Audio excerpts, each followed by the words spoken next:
Hi, and welcome to the Miss Francois Show, where we have candid conversations, a variety of entertainment, and we use humor to help you deal with your dysfunctional relationship. Okay, yeah, you know that shit ain't working. Okay, so since I'm so wonderful and amazing, I have an amazing guest with me today.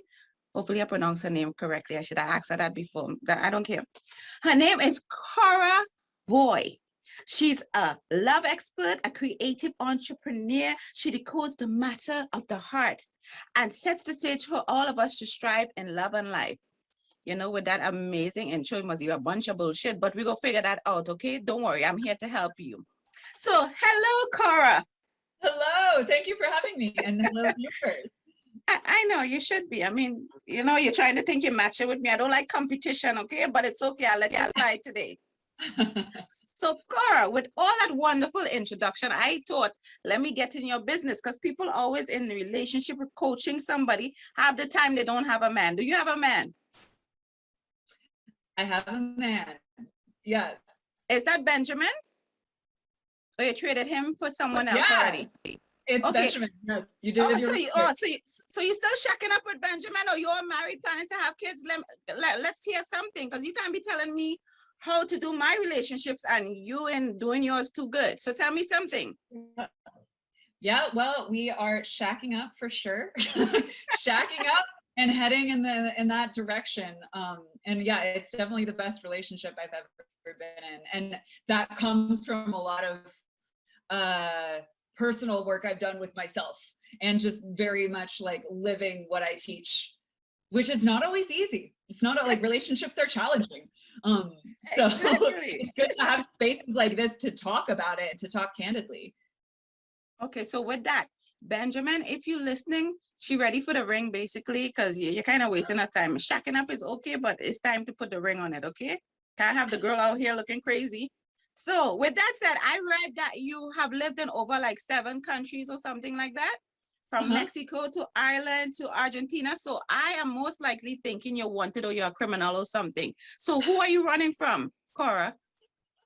Well, I mean, definitely a lot of the times in my life when I was traveling around a lot, like that informed the perspective that I bring to dating, because part of how I got into this is that I love dating. Like I just love it. I've always loved it. And of course I've had a variety of different experiences, but it felt just like really fun for me. So over that time, like that was definitely more of single era Cora, and I was, you know, macking it up all around the globe.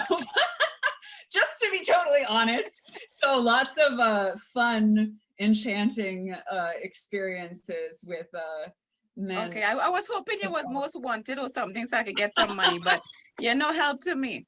And with that also said, right, I saw that you used to be a matchmaker. So how was that for you? Or what's the best thing about being a matchmaker, or what's the worst thing?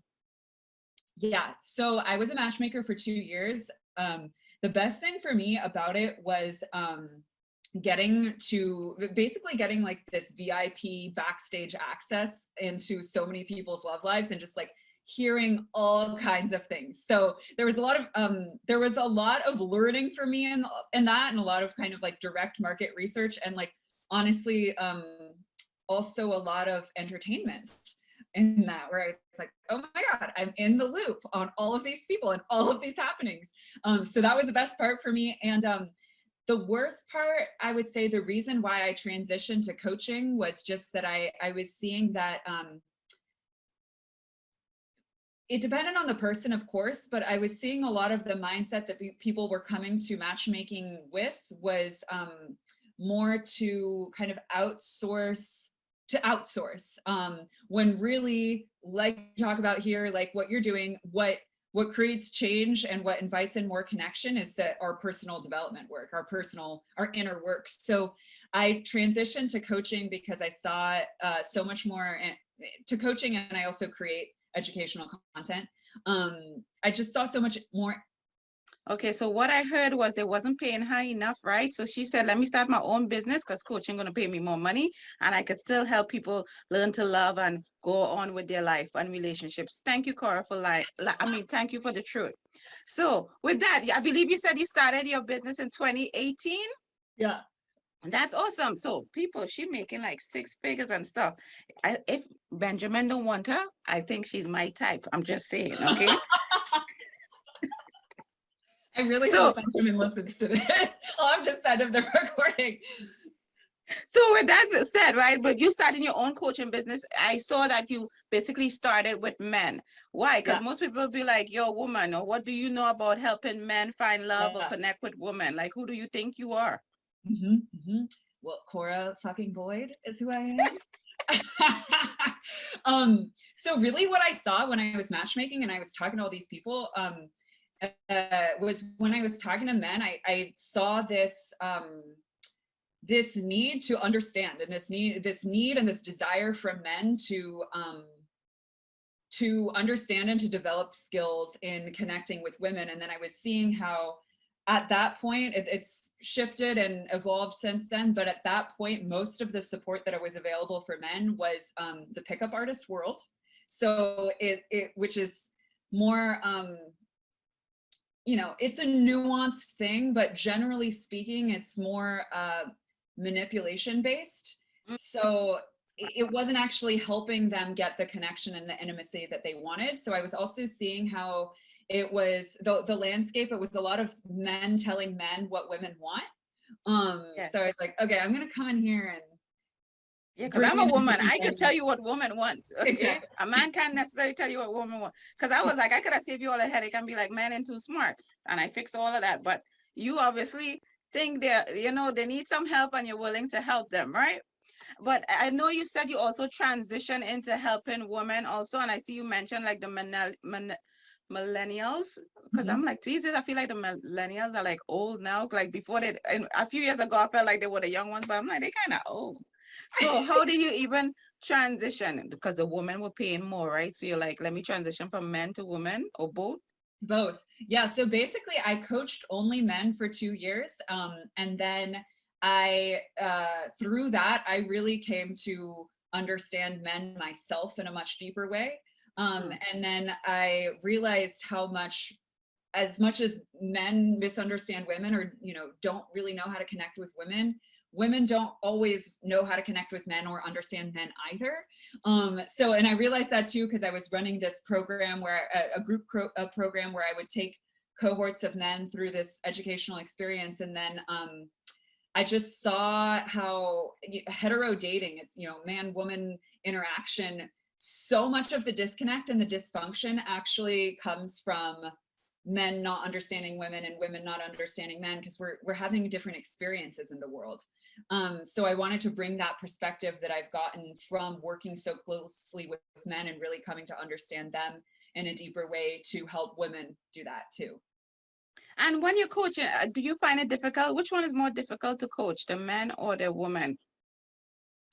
Oh, It's well, go tell me some issues that you have yeah, when coaching men on coaching women. yeah. With there's different I love both, and there's different things that I love about the experience with both, and it's pretty different.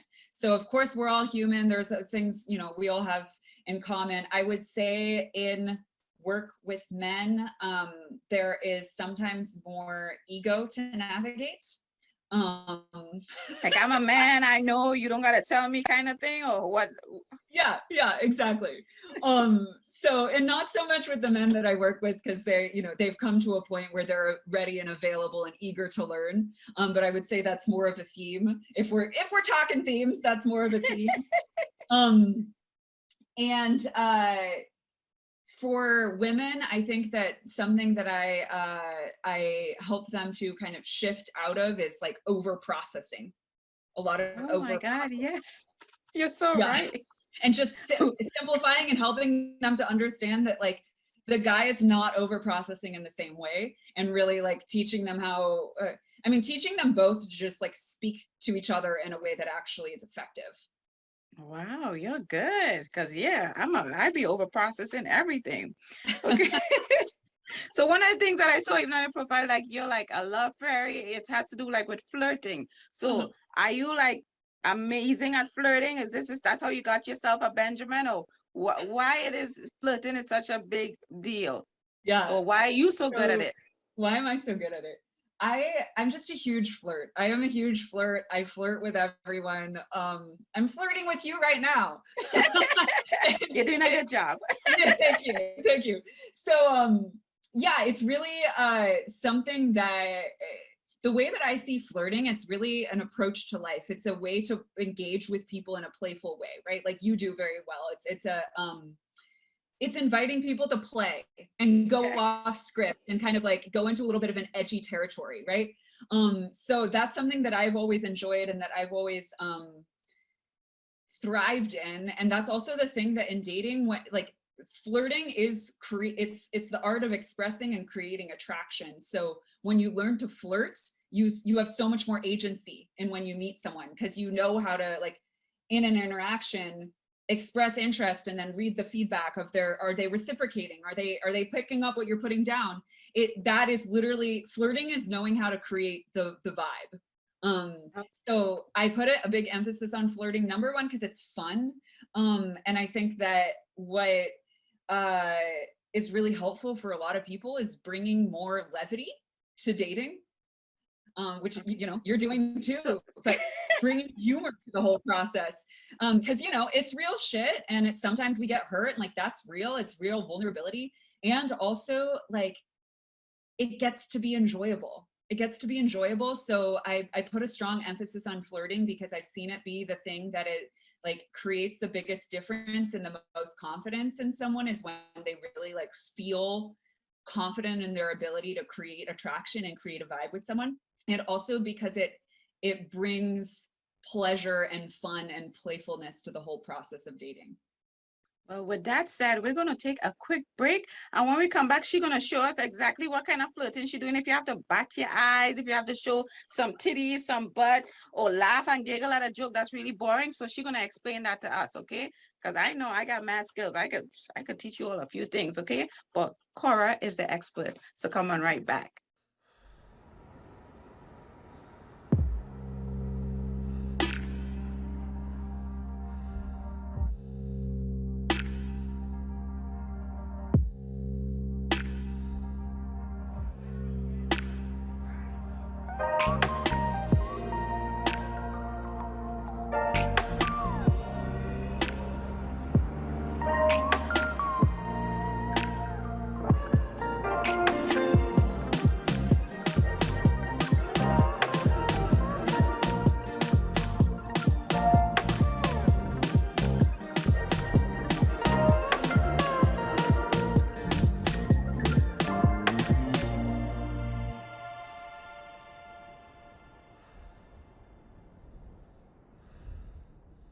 Hi, and welcome back to the Miss Francois Show. Did you miss me? I mean, let me show you my haircut. I'm looking good. I mean, you can look at Cora too, but don't look too long, because I mean, all of this is a complete package. She's already taken. I'm not taken yet.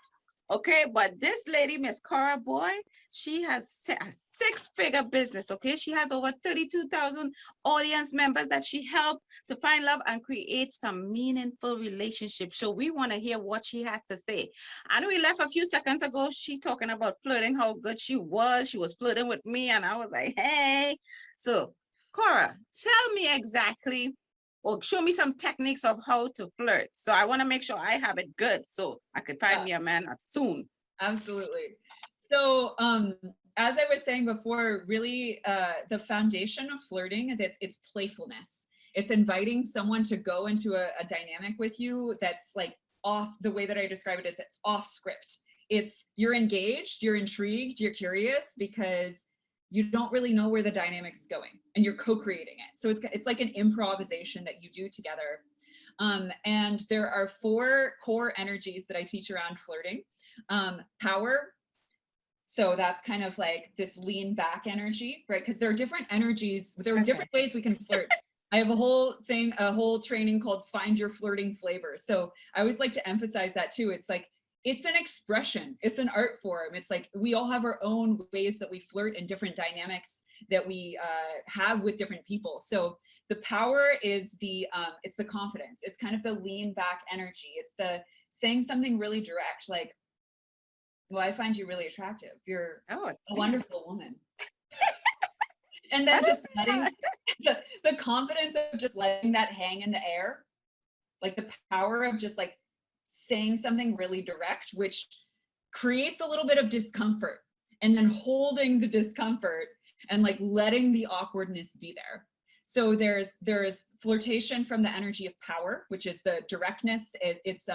It's breaking rapport. So, you know, so much of how we relate to people in a non-flirtatious context, and you're great at this too, actually. You're great at breaking rapport. So, but rapport, we talk a lot about rapport building, which is finding how we connect and like, you know, complimenting each other, connecting with each other. But a huge part of flirting also, or one element, one technique in flirting is actually breaking rapport. So it is disagreeing. It's creating difference. It's creating polarity, and then enjoying the tension of that. So there's a power play presence, which is very much in the kind of being really aware, like being really I like how you empowered every word you say, you go into it immediately. Yeah. It's the presence. And what I was saying too, when we're in a playful dynamic with someone, playfulness is, it's inherently it's a challenge and an invitation at the same time. And this is the core kind of tension that we create in flirting, is that it's the energy, it comes from the energy of a inviting challenge or a challenging invitation, right? So you're saying something and you're inviting someone to, let's say I started to you know, speak in a British accent right now. That would be me kind of like going off script, right? Like taking the dynamic in a way where like, oh, that wasn't expected. That wasn't routine, right? And then it's playful. It's an invitation to potentially join me in that, right? Where you could engage with that however you wanted to. And it's also a challenge of, are you gonna meet me in this? Like, what are you gonna do with this, right? Like if I put this down, like, what are you gonna do with this? So power play presence, inherently you're inviting someone to be present with you because you're taking the conversation outside of the norm, outside of what is routine. So someone has to be present. They have to be engaged. They can't be going on default of just like, oh, and then I say this, how's your day? How long have you been on Tinder? Right? Like you're present and engaged because you don't know what's going to happen next. And then the fourth energy is pleasure. So especially for the ladies, it's really knowing that your magnetism and your sensuality is in your expression of pleasure. So the pleasure of being in your body, right? Your embodiment, the pleasure, just like eating something delicious and like allowing your pleasure to be seen, right? That creates a lot of attraction.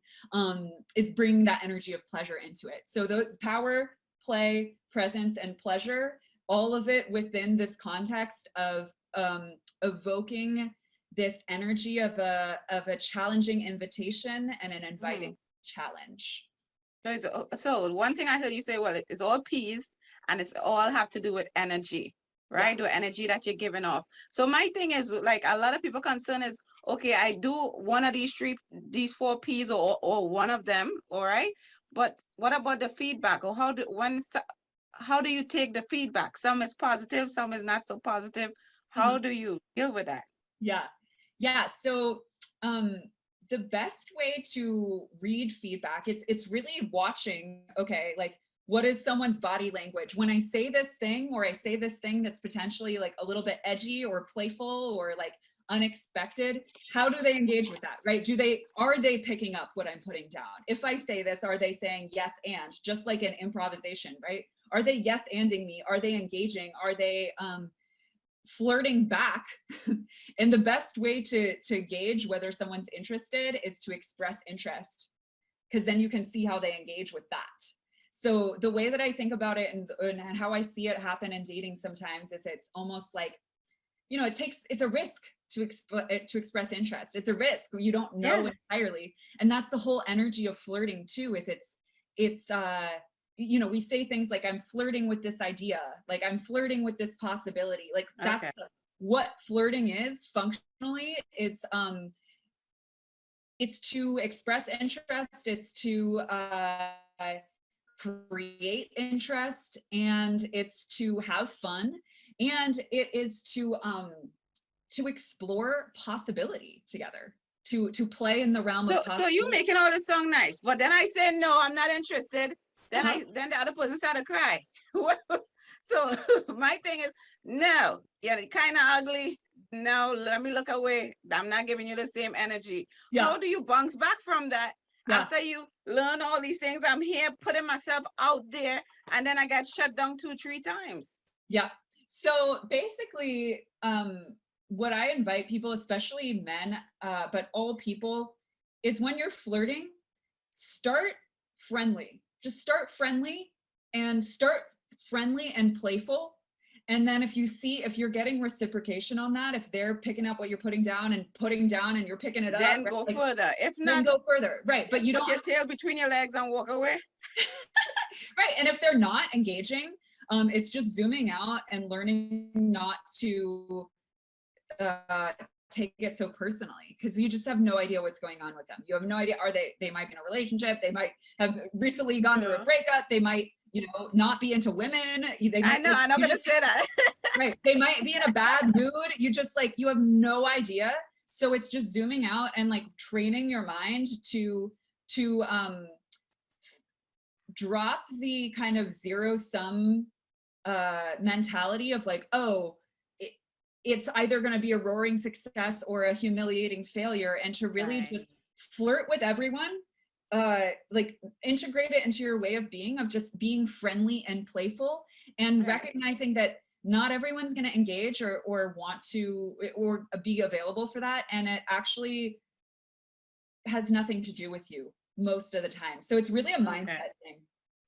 That's true. So once you think it has nothing to do with you, you do you and have that, see how it play it out playfully and friendly or whatever, and then you know if to go further or just pull back, basically, Exactly. right? Exactly. So from flirting, we go into pickup lines.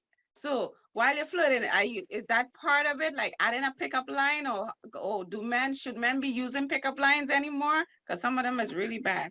Some of them are bad. Some of them are kind of good occasionally, but really, I mean, I always try to encourage people to just lower the stakes. And I think that especially for guys, and this is something I would love for women to understand more of, like, it takes a lot of courage and confidence to hit on a woman, or it takes a lot of courage and confidence to hit on anyone.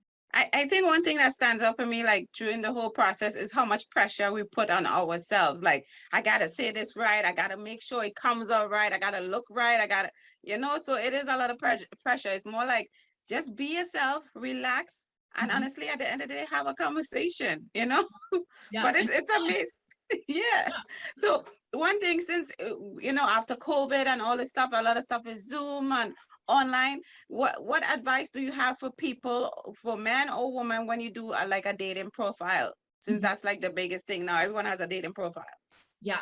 So my biggest piece of advice with dating profiles is shifting your intention from trying to get more people to like you, to actually, you want to be filtering people. You want to be filtering, so you want to get really clear on what's important for you, what values of yours you want to demonstrate through what you're saying and what you're sharing and the pictures you're choosing, and leading, like really just turning up the volume on who you are in such a way that it's going to redirect the wrong people. So what I see a lot of people doing is they're trying to be palatable to many people. They're like, oh, okay, like, you see these profiles and it's like tacos and kittens. It's like, yeah, we all love tacos and kittens. Like, no shade on tacos or kittens, but that doesn't tell me anything about you. That's just the thing to say that you think is going to be the most likable to the most amount of people. So that's the thing with dating in general too. It's like being good at dating and navigating dating well. It's actually not about getting everyone to like you at all. It's about more so the willingness to show up in the full expression of yourself, and let that redirect anyone who's not going to be into that, and be willing to redirect people. So my just initial top piece of advice with online dating and creating dating profiles is really putting the focus on the full expression and putting forth initially truly your humor, truly like letting your values shine through in the examples that you give, and not focusing on trying to be likable, focusing on like putting the most potent so basically, whoever you are, just be who you are. So don't try to, because my thing is it like when I do the online dating, right? Sometimes I don't try to write too much, but I don't technically answer people if they have one lines or whatever. So is it good to put something and have a good base, or is it okay if you just say, hi, ask me anything, just send me a message? I hate those. I don't care how fine you are. Absolutely. Because what you're saying too, it's like when someone takes the time to like really fill it out, it shows they're invested. It shows they're taking it seriously, right? Whereas if someone, and here's another big theme in the energetics of online dating too, is that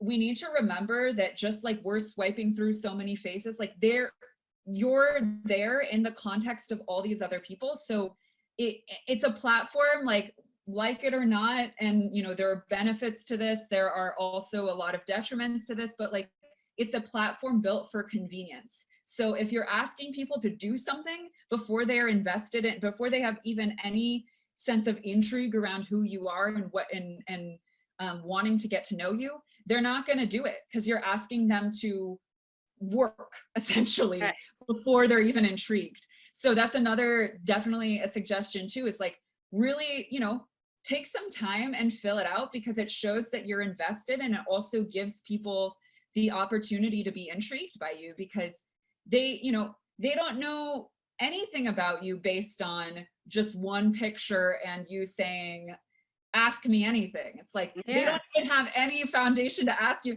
Plus that's asking them to invest in you before there's anything to invest in. Exactly. Thank you for clearing that up, okay, for me and all you men out there with those kind of profiles. Now, look at this. I'm not doing that, okay? Put some work into it. But with that said, thank you so much, Cora, for coming on. So where can people find you, link up, get all the advice they need on relationship? This is your time to shine, girl. Woo. Well, thank you so much for having me. You can find me at the Cora Boyd on Instagram. And my website is coraboydcoaching.com. And then I also have a podcast called Pillow Talk Radio. Ooh, Pillow Talk Radio. Don't worry, I'm gonna put all this information at the bottom because you don't really listen, right? So with that said, thank you so much, girl. Have an awesome evening, and you all don't forget to check out Miss Francois. That's MSS for multi-talented and super sexy. Catch me on all social media because I'm that amazing. You need to see me all the time, all right? So until the next episode, have an awesome evening, an awesome day, an awesome everything. Bye, y'all. Bye.